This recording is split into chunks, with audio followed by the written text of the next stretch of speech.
नमस्कार. प्रेमाची गोष्ट या मालिकेच्या आजच्या भागामध्ये मी तुम्हा सर्वांचे मनपूर्वक स्वागत करते. आजच्या भागामध्ये पाहायला मिळतं, मुक्ता ही माधवीताईंना म्हणू लागते, हो मला मान्य आहे, ती माझी कोणीही लागत नाही आणि सागरची ती पूर्वीची बायको आहे, सागरचा तो भूतकाळ आहे, परंतु मिहीरची ती तर सख्खी बहीण आहे. लक्षात येतंय का तुमच्या? आता मिहीर आणि मिहिकाचं लग्न होणार म्हणजे ती मिहिकाची नणंद आहे. सो आपल्यासोबत आणि ह्या घरासोबत तिचं काहीतरी नातं असणारच ना. तर हे ऐकताच मुक्ताच्या आईला आणि बाबांना धक्काच बसतो.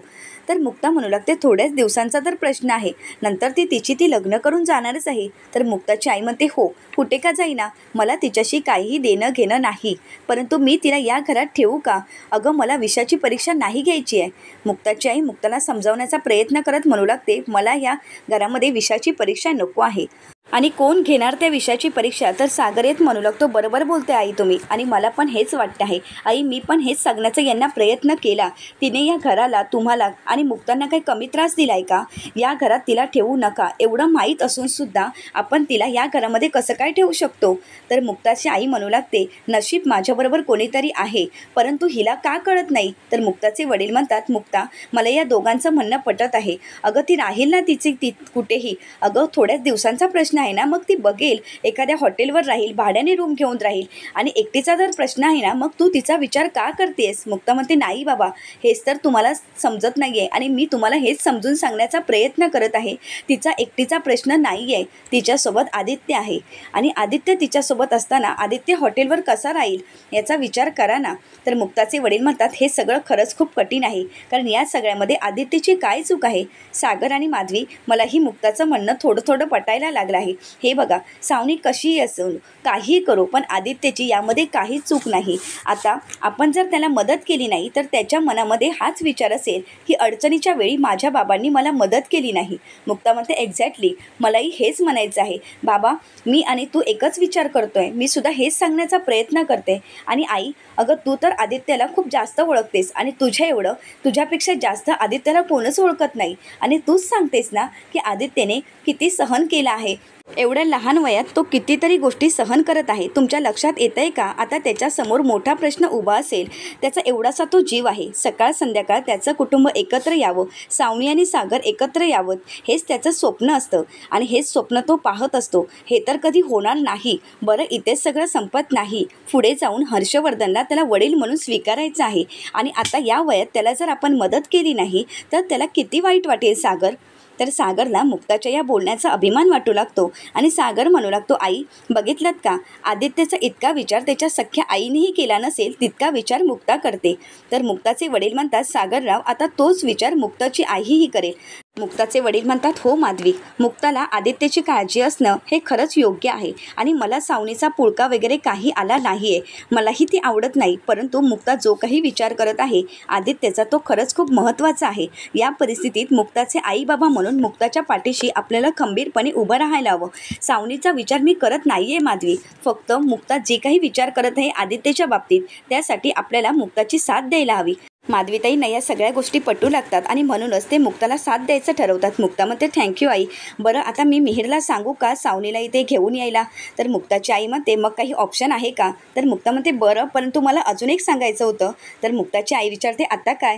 तर मुक्ता म्हणते, सावनीचा विषय नाही, आपल्या मिहीरला असं वाटते की सावनी ही त्याची मोठी बहीण आहे, त्यामुळे त्याला असं वाटते की तिचं अगोदर लग्न व्हावं आणि तिचं लग्न झाल्याशिवाय मी लग्न करणार नाही. सो आपण डेट पुढे ढकलू शकतो का थोडी?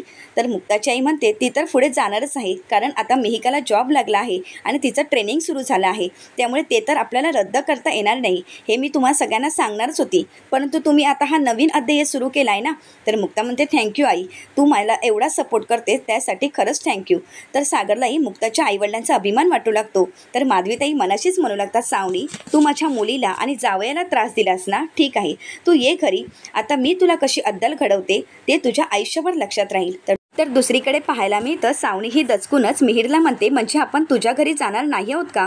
तर मिहीर म्हणतो, अगं तिथे तर सगळं सामान ठेवलं आहे, कारण ज्या घराचं काम चालू आहे तिथे जे काही सामान लागणार ते माझ्या या खोलीमध्ये ठेवलं आहे, म्हणून तिथे जागा नाही आहे. सो मी आता तुमची व्यवस्था केली आहे, तर आता तुला कसला प्रश्न आला आहे? तर सावनी म्हणते, अरे मिहीर का चिडतोयस? मिहीर म्हणतो, मी चिडत नाही आहे.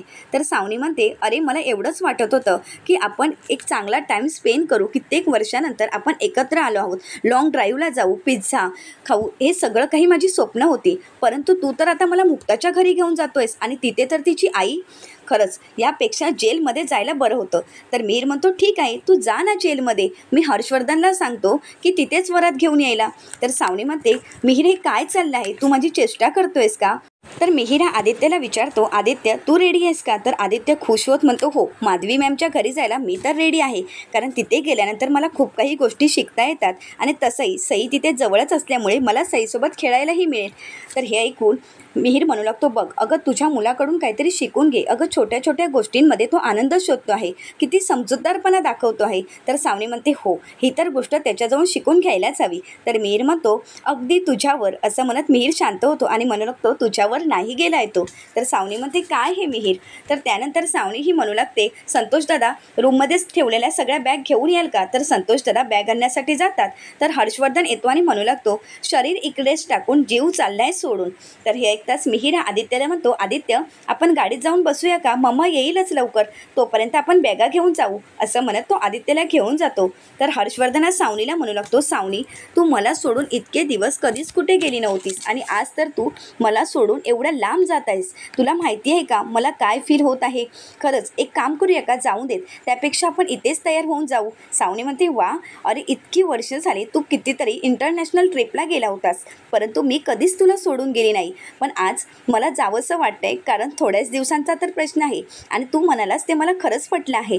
त्यानंतर तर आपण एकत्रच राहणार आहोत ना, आणि थोडं दूर राहिलं तर प्रेम अजून वाढणार आहे आणि ती वाट पाहिल्यानंतर जी काही भेटल्यावर मजा येणार आहे ती वेगळीच असणार आहे आणि या सगळ्या गोष्टी मला खरंच एन्जॉय करायच्या आहेत. हर्षवर्धन म्हणतो, हो पण तू माझ्यापासून एवढं दूर जाणार? तर त्यानंतर सावनी ही संतोषदादांशी बोलत असते.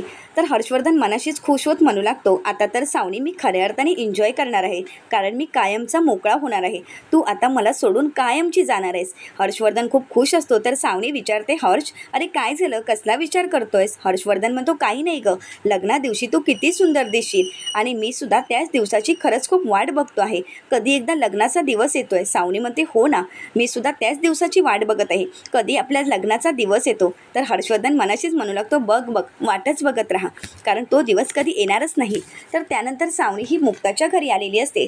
तर मुक्ताही त्यांचा योग्य रीतीने पाहुणचार करत म्हणू लागते, बसा आणि कम्फर्टेबल, कोणतंही टेन्शन मनात घेऊ नका. तर त्यानंतर माधवीताई त्यांच्यासाठी पाणी घेऊन येतात. तर मुक्ताही त्यांना पाणी देत असते, मात्र माधवीताई रागानेच घरात निघून जातात. तर मुक्ता म्हणू लागते, तुम्ही काळजी करू नका, आता मी क्लिनिकमध्ये जाणार आहे, आई असणारच आहे घरी. तर आदित्यच्या लक्षात येतं, कारण त्याने बुक्स भरलेली बॅग आणलेलीच नसते. तर आदित्य म्हणू लागतो, मम्मा सॉरी, परंतु मी बुक घेतलेली बॅग घरी विसरलो आहे. तर सावनी म्हणू लागते, आदी अरे असं कसं तू विसरू शकतोस, मी तुला कित्येक वेळ आठवण केली होती आणि तरीही तू विसरलास का? आता परत कोण जाणार सांग बघू. तर मुक्ताही सावनीला म्हणते, ठीक आहे तुम्ही त्याला ओरडू नका, मी आता क्लिनिकला जातच आहे, येता येता मी घेऊन येईन ना, चालेल ना? तर सावनी म्हणते, हो चालेल ना. तर मुक्ता म्हणते, आई मी निघते, मला क्लिनिकला जायचं आहे. मुक्ताही सावनीला म्हणू लागते, मी क्लिनिकला जात आहे, तुम्ही इथे कम्फर्टेबल राहा, कोणत्याही प्रकारचं टेन्शन घेऊ नका. आणि ती म्हणते, आदित्य बाय. मात्र आदित्य काही बोलत नाही. तर मुक्ताही निघून जाते. तर मुक्ताची आई म्हणते, जपून जागं. आणि त्यानंतर सावनीला म्हणू लागते, तुम्ही पाणी नाही घेतलं? तर सावनी म्हणते, खरंच खूप गरम होत आहे, तुमच्या हॉलमध्ये AC नाही आहे का? तर मुक्ताची आई म्हणते, नाही आहे, परंतु असला असता तरी आम्ही 24 तास लावला नसता, कारण आम्हाला ते आवडत नाही. ही ज्या खिडक्या आहेत ना त्याच्यामुळे हवा अगदी खेळती राहते आणि त्यामुळे एकदा दरवाजा उघडला आणि खिडकी उघडली की आम्हाला ACची किंवा फॅनचीही गरज नाही, छान हवा येते. तर त्यानंतर मुक्ताची आई म्हणू लागते, तुम्हाला गरम होतं आहे का, मग पाणी घ्या ना. तर सावनी म्हणते, परंतु पाणी थंड नाही आहे. तर मुक्ताची आई म्हणते, तापमानाने थंड नसेल, परंतु प्रकृतीला थंड आहे. सावनी म्हणते, म्हणजे? तर मुक्ताची आई म्हणते, माठातलं पाणी आहे, गुणकारी आहे, शीतल आहे, फ्रीजसारखं चिल्ड तर नाही आहे, पण प्रकृतीला गुणकारी आहे, त्यामुळे ते तुम्ही पाणी घेऊ शकता.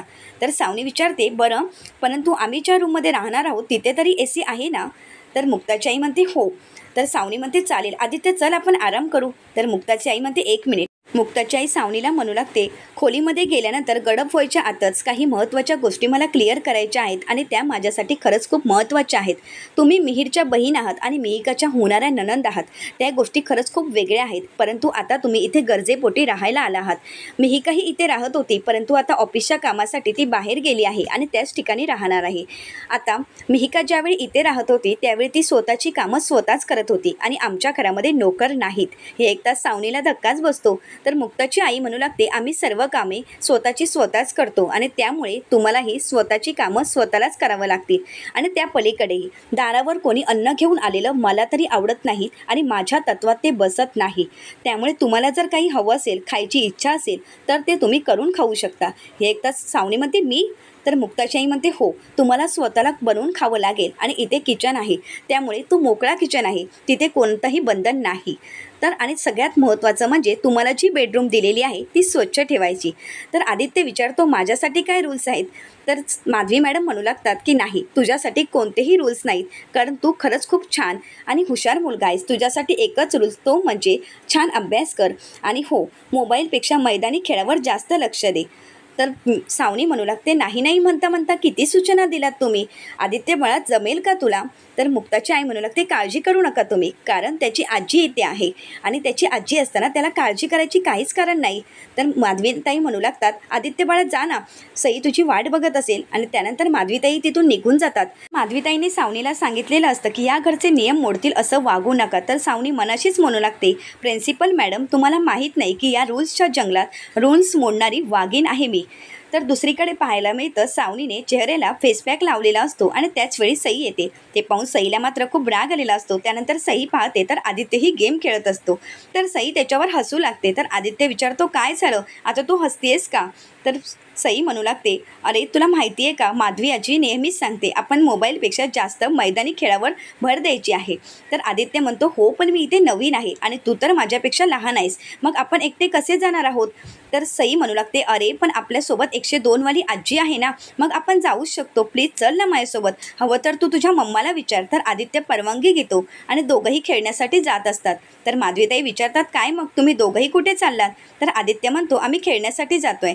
तर मुक्ताची आई म्हणते, पण काळजी घ्या. तर आदित्य म्हणतो, हो, तुम्ही काळजी करू नका. तर दुसरीकडे मुक्ता ही हर्षवर्धनच्या घरी आलेली असते आणि पाहते तर घरी कोणीच दिसत नाही. मुक्ता म्हणू लागते, आता घरामध्ये तर कोणी दिसतच नाही, नोकरसुद्धा नाहीत, मग आता मी पुस्तकं कोणाला विचारू? तर त्याच वेळी तिला हर्षवर्धनचा आवाज येतो. हर्षवर्धन फोनवर बोलत असतो, हॅलो नताशा, बरेच दिवस झाले आपण भेटलो नाही. तर नताशा त्याला विचारते, परंतु सावनी? तर हर्षवर्धन म्हणतो, सावनी तर आता नाही आहे, ती तिच्या भावाकडे गेली आहे, त्यामुळे मनाने शरीराने मी एकटाच घरी आहे, तू येऊ शकतेस. हे ऐकताच मुक्ताला धक्काच बसतो.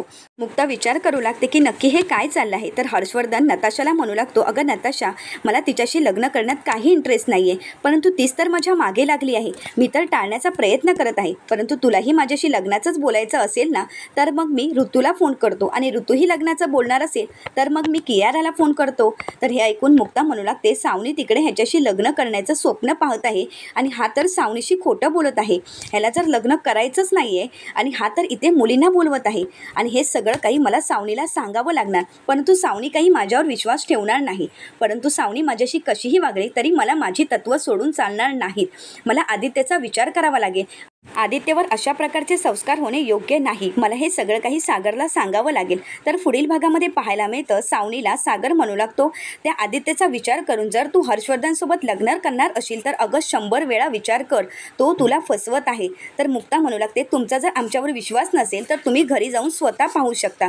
तर सावनी ही घरी येऊन पाहते तर हर्षवर्धनसोबत दुसरीच मुलगी असते आणि हे पाहून सावनीच्या पायाखालची जमीनच सरकते. सावनी हर्षवर्धनच्या कानाखाली मरत म्हणते, हर्षवर्धन, तुझा खरा चेहरा आज मुक्तामुळे मला कळला. तू असं वागू शकशील असं मला कधी वाटलेही नव्हतं. तर हर्षवर्धन रागानेच मुक्ताकडे पाहू लागतो, कारण मुक्तामुळे हर्षवर्धनचं खरं रूप सावनीसमोर आलेलं असतं. आता सावनी काय पाऊल उचलेल हे पाहण्यासाठी चॅनलला नक्की सबस्क्राईब करा. धन्यवाद.